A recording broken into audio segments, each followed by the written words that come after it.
ये एक कहानी है अपनी मिट्टी से प्रेम की। जो अपन बीकाजी नाम के भुजिया जो मिठाई जो बनती है उसके फेमस जो हैं, जो शुरू में इसको शुरुआत की थी, ये बीकानेर के रहने वाले हैं और उन्हीं के बारे में ये कहानी है।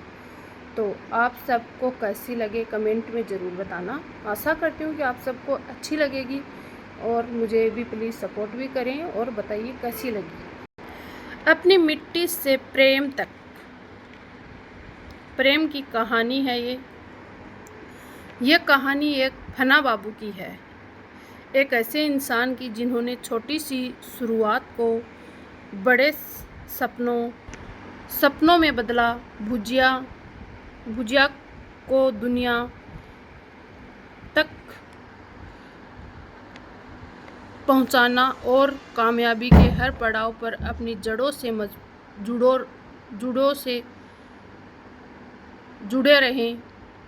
बीकानेर उनके लिए सिर्फ एक शहर नहीं था, बल्कि वह एक अपनापन था। शायद इसी प्रेम ने उन्हें सिर्फ एक सफल उद्योगपति नहीं, बल्कि लोगों के दिलों का अपना बना दिया। छोटे शहर का बड़ा सपना। एक छोटी सी दुकान थी, भुजिया की खुशबू हर तरफ फैली रहती थी और उसी खुशबू के बीच एक सपना धीरे धीरे आकर ले रहा था। श्री शिवरतन अग्रवाल, जिन्होंने दुनिया प्यार से फना बाबू कहती है, जिनको दुनिया जो है वो फना बाबू के नाम से जानती है और उनका असली नाम है शिवरतन अग्रवाल। हल्दीराम के पोते होने का मतलब था कि वे विरासत पहले से मौजूद थी, लेकिन उनका इरादा सिर्फ उसे संभालने का नहीं था, वे उसे आगे बढ़ाना चाहते थे अपने तरीके से। बचपन से ही उनमें एक अलग बेचैनी थी, कुछ नया करने की, जल्दी सीखने की, खुद रास्ता बनाने की। बड़ी साइकिल चलाने का मन हुआ तो इंतज़ार नहीं किया, कैंची चलाया कर ही सही पर चलाना सीख लिया।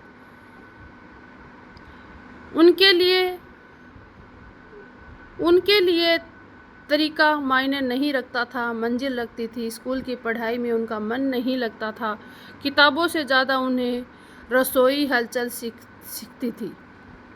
खींचती थी। किताबें उन्हें नहीं खींचती थी, रसोई की हलचल उन्हें ज़्यादा खींचती थी, जहाँ भुजिया बनती थी, जहाँ हर दिन कुछ सीखने को मिलता था। 8वीं कक्षा में ही उन्होंने एक बड़ा फैसला लिया।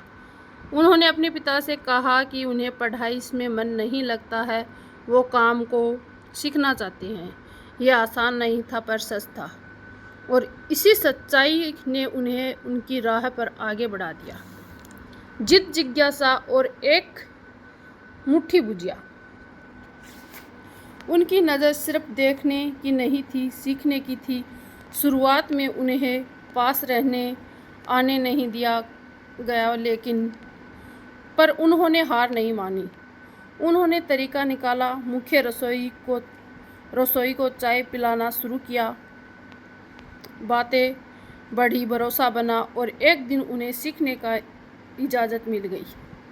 शुरुआत आसान नहीं थी, किसी के लिए नहीं होती। उन्हें फन्ना को रोक पाना मुश्किल था।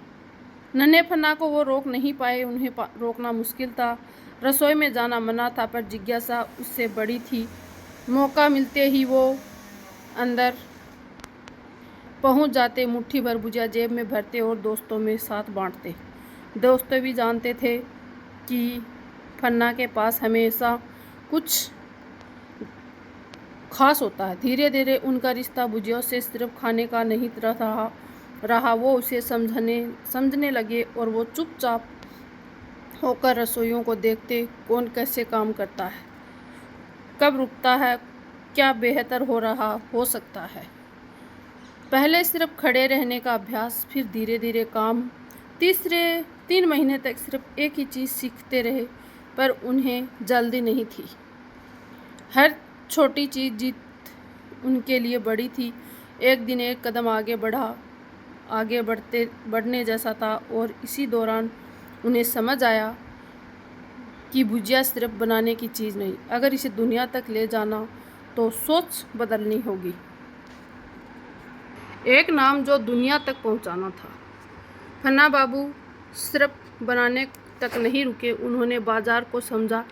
वो दुकान में जाते, पैकेट को देखते, कौन सा पैकेट उठता है, क्यों उठता है। उन्हें समझ आया कि पैकेजिंग सिर्फ दिखावे के लिए नहीं होती, वो भरोसा भी बनाती है। और यहीं से एक नई शुरुआत हुई। भुजिया के लिए पहली बार पाउच पैकिंग की गई। लोगों ने उसे देखा और तुरंत अपनाया। उत्पादन वही था पर उसका रूप बदल गया। इसके बाद उन्होंने बड़ा सोचा, पहली भुजिया फैक्ट्री बनाई, एक साथ कई भुजिया, बड़ा उत्पादन, एक नया स्तर। उन्होंने मशीनों पर काम किया, स्थानीय निर्माताओं के साथ प्रयोग किया, देश से बाहर भी गए, सीखा समझा। कई बार असफलता मिली पर उन्होंने रुकना नहीं सीखा और एक दिन उन्होंने वो कर दिखाया जिसने सब बदल दिया। मशीनों में वही स्वाद बनाना जो हाथों में बनता था। यहीं से जन्म हुआ बीकाजी का। बीकाजी अब बीकानेर से निकलकर देश और फिर दुनिया तक पहुंचने लगी। फिर एक बड़ा कदम आया, अमिताभ बच्चन जैसे नाम के ब्रांड से जुड़ गया। अब ये सिर्फ एक उत्पादन नहीं रहा, एक पहचान बन गई। फिर समय के साथ एक और बड़ा मुकाम आया, IPO। एक छोटा सपना अब सबका सपना बन चुका है। दिल से बड़ा कोई कारोबार नहीं होता। पन्ना बाबू की कहानी सिर्फ सफलता की नहीं है, ये लोगों की कहानी। बचपन से ही लोग उनके पास आते थे, कभी कोई चीज़ ठीक करवानी होती, कभी कोई झगड़ा सुलझाना होता। उन्हीं समस्याओं को हल करना अच्छा लगता था। शायद यही आदत उन्हें आगे चलकर उनकी पहचान बन गई। जो भी उनके दरवाजे पर आया वो खाली हाथ नहीं लौटा। किसी को काम मिला था, किसी को सहारा, किसी को बस एक भरोसा। बीकानेर के हजारों परिवार आज इस सफ़र का हिस्सा हैं। महिलाओं को रोजगार मिला, लोगों को नई शुरुआत मिली और शहर को एक नई पहचान मिली। उन्होंने सिर्फ एक ब्रांड नहीं बनाया, उन्होंने एक पूरा इकोसिस्टम खड़ा किया है। उनका बीकानेर से रिश्ता कभी नहीं टूटा, उन्होंने कभी शहर छोड़ने के बारे में नहीं सोचा।